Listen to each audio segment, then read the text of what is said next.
in the sun-drenched, coruscating valleys of the ancient land of Magia, during an immemorial epoch characterized by unblemished peace and transcendent prosperity. The immaculate white marble towers of the majestic royal palace pierced the azure vault of a brilliant, cloudless sky. Within the sprawling, meticulously manicured labyrinths of the Royal Botanical Gardens, two young siblings traversed the perfumed pathways flanked by labyrinthine hedges of crimson rose bushes, their footsteps light upon the dew-kissed cobblestones. Snow White, merely 6 years into her tender youth, possessed an ethereal countenance featuring alabaster dermis as immaculate as pristine winter precipitation, lips tinctured with the vibrant crimson of blooming flora, and raven tresses as dark and lustrous as polished ebony. Her incandescent, childlike laughter cascaded like a crystalline brook as she pursued a brilliantly colored lepidopteran, fluttering amidst the sunbeams, entirely oblivious to the heavy, sinister currents of history swirling around her royal lineage. Observing this display of innocent exuberance from the penumbral sanctuary of a heavy stone archway stood her elder sister, Grimhilda, 12 years of age, and already consumed by an intellectual height of pride and a profoundly insatiable thirst for preeminence. Although Grimhilda's physical symmetry was striking,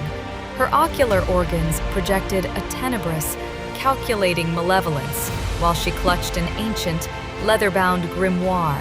whose yellowed parchment pages whispered unspoken maledictions and arcane secrets stolen from forgotten subterranean epochs. When King Leonardo II and Queen Marine converged upon the gardens to lavish Snow White with affectionate embraces, lifting the small child into the warm fold of parental devotion, an insidious, ravenous ambition took permanent root within Grimhilda's psyche, poisoning her perception of familial love and filling her soul with a bitter, unquenchable malice. Refusing to countenance any future diminution of her authority, her prestige, or her perceived birthright, the elder sister began making clandestine descents into forgotten subterranean vaults situated far beneath the palace foundations, immersing herself in forbidden sorceries while utilizing scrying pools of dark, viscous oil to monitor her sibling with festering, murderous resentment. As the years advanced inexorably, carrying with them the silent passage of time across the sprawling provinces of Magia, the latent hostility cultivated in the shadows culminated during what was ostensibly designated as an idyllic familial respite at a modest, rustic timber cabin nestled along the tempestuous, craggy northern coastline of the realm. While the sovereign monarchs, King Leonardo II and Queen Marine, basked in the gentle cadence of the rhythmic ocean surf from the elevated wooden veranda, inhaling the saline, rich breeze and discussing the future governance of their peaceful kingdom, young Grimhilda sequestered herself within an upper chamber overlooking the churning, slate-colored expanse of the sea, transforming her visage through sinister, multisyllabic incantations until her eyes assumed an opaque, obsidian void that mirrored the deep abyss. She manipulated the maritime currents with demonically resonant syllables that vibrated through the foundation of the coastal cliffs. This concatenation of dark intent summoned an unprecedented, colossal wall of dark water, an unnatural tsunami of cataclysmic proportions surging upward from the abyssal trenches with terrifying velocity. The monstrous surge obliterated the wooden sanctuary instantaneously, crushing timber and stone into splinters and engulfing the royal parents beneath the suffocating, churning aqueous abyss before a single supplication or warning could escape their lips. Confined safely within an impervious, self-crafted sphere of protective sorcery that insulated her from the violence of her own creation, Grimhilda watched the execution of her progenitors with a chilling, remorseless smirk, her heart entirely hardened against any vestige of filial grief. When the Imperial Vanguard arrived hours later to inspect the catastrophic wreckage, navigating the flooded shoreline amidst the floating debris, Grimhilda counterfeited theatrical paroxysms of grief. She wept copious crocodile tears over her traumatized, speechless younger sister, whom she had arranged to be brought hastily from the capital under heavy guard. Declaring to the terrified, grieving court that Snow White had suffered catastrophic psychological disintegration due to the oceanic horror, Grimhilda seized the heavy golden crown under the benevolent guise of a protective, self-sacrificing guardian. The instantaneous moment the heavy circlet contacted her brow, Grimhilda's feigned sorrow evaporated into malicious triumph. She plunged Magia into an absolute totalitarian tyranny, while forcing Snow White into tattered servitude as a lowly scullery laborer tasked with scouring the flagstones and scrubbing the palace steps from dawn until dusk. For protracted years, the populace of Magia languished beneath this draconian dominion, enduring exorbitant agrarian taxation that precipitated widespread famine, and witnessing dissidents summarily vanish into lightless, subterranean dungeons where the light of day never penetrated. Within her private, iron-reinforced sanctum, Queen Grimhilda maintained an obsessive, daily vigil before an enchanted, iron-framed mirror, interrogating the spectral entity trapped within its glass regarding her unrivaled supremacy and timeless perfection. When the magical oracle ultimately pronounced that Snow White's internal virtue and external beauty had eclipsed the sovereign's vanity, a paroxysm of homicidal fury seized the queen, twisting her features into a mask of pure venom. She summoned her elite royal huntsman with explicit instructions to decoy the princess deep into the primeval arbor under the pretense of gathering wildflowers, and to excise her beating heart into a secured ferrous casket as proof of her demise. However, the huntsman, paralyzed by moral compunction upon beholding the princess's unblemished innocence and gentle demeanor in the quiet glade, dropped his hunting blade, substituted the viscera of a feral swine, and implored Snow White to flee into the trackless wilderness and never look back. Plunging blindly into the terrifying arboreal labyrinth of the Whispering Woods, Snow navigated phantom illusions, whispering branches, and creeping briars until physical exhaustion claimed her senses, causing her to collapse onto the damp moss. Upon her awakening at dawn, filtered light revealed an eccentric, diminutive domicile carved into a verdant hillside, populated by 7 rugged dwarven exiles: bramble, flint, quartz, shale, mica, pyrite, and onyx, who had miraculously survived the lethal labor camps of the royal jewel mines, where thousands of their brethren had been worked to death. Don't worry. Upon discerning the princess's true identity and hearing the harrowing details of her parents' assassination, these battle-hardened artisans and miners pledged their unwavering allegiance to the rightful sovereign, offering their hidden sanctuary as a bastion of hope. Concurrently, Prince Edward, whose relentless crusade across the borderlands had spanned years, in fervent search of the missing princess whom he had cherished in their youth before Grimhilda's shadow fell over the palace, intersected with the dwarven scout Mika. Guided through secret mountain passes to the forest sanctuary, Edward was reunited with Snow White. This reunion catalyzed a formidable alliance, amalgamating the guerrilla resistance of the miners with the elite tactical units of the borderlands, who had long awaited a true leader to rally behind. Together, this coalition initiated a sweeping, multifaceted military and magical campaign across the length and breadth of Magia to dismantle the foundational pillars of the Queen's autocratic spellcraft before attempting a direct assault on the capital. Their strategic maneuvers were precise, relentless, and physically demanding,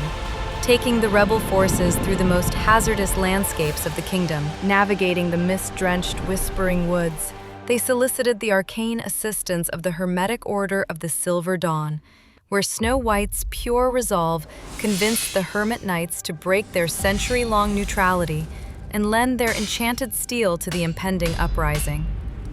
Scaling the treacherous, ice-bound precipices of the frost-bound crags, the rebels neutralized lethal shadow monsters in brutal skirmishes to recover a legendary sunstone, an ancient artifact capable of nullifying tenebrous wards and piercing the deepest darkness. Along the desolate coastal flats, where King Leonardo II and Queen Marine had perished, Snow White performed an emotional catharsis, severing the residual shadow conduits transmitting corrupted tide magic back to the capital's scrying mirrors, and laying her parents' restless spirits to rest with dignity. Subsequent incursions saw them traverse the sweltering ash wastes to emancipate enslaved quarrymen who forged the Queen's dark armor, infiltrate subterranean labyrinths of mirrors to demolish the Queen's scrying cisterns, and systematically dismantle the intricate network of royal espionage that kept the citizenry paralyzed by fear. As every supply depot burned and every corrupted artifact crumbled,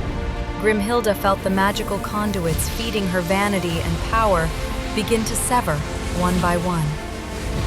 Driven into an escalating, uncontrollable spiral of absolute paranoia, the Queen realized her armies were failing and resolved to eliminate her sister personally.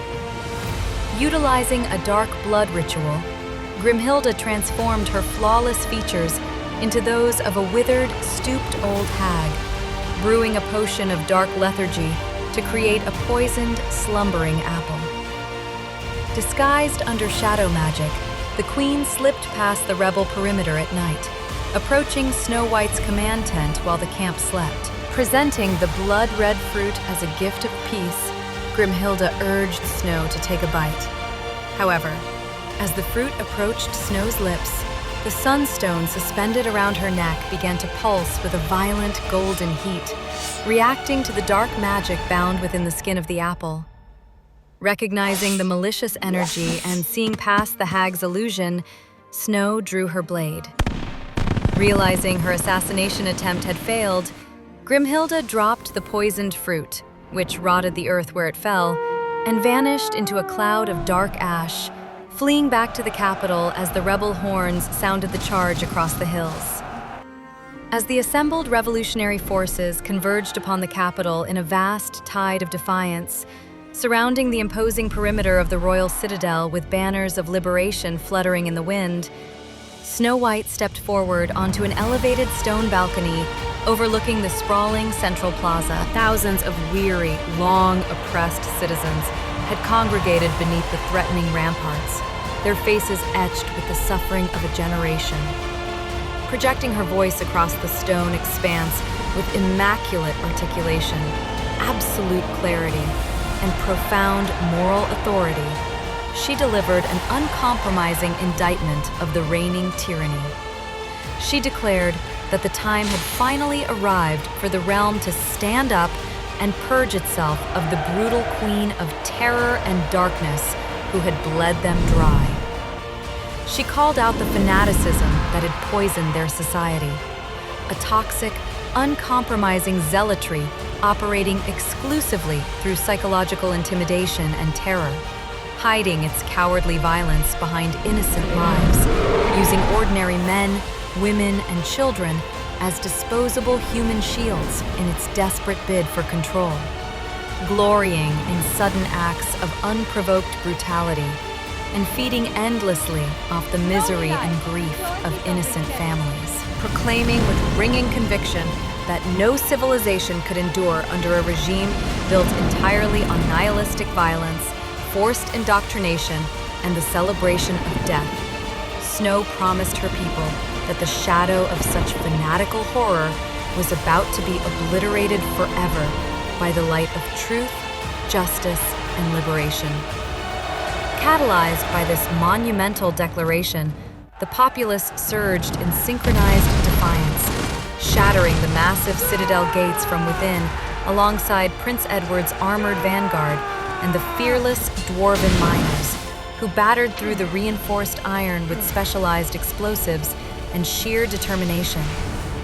Propelled into absolute psychotic frenzy by the wholesale collapse of her dominion and the betrayal of her subjects, Queen Grimhilda retreated to the pinnacle of the highest spire, chanting archaic, forbidden incantations as volatile black sorcery erupted across her skin like incandescent venom. The firmament above the capital fractured under brewing tempests, transforming into an obsidian vault choked with swirling ash and tempestuous thunderheads that blotted out the sun.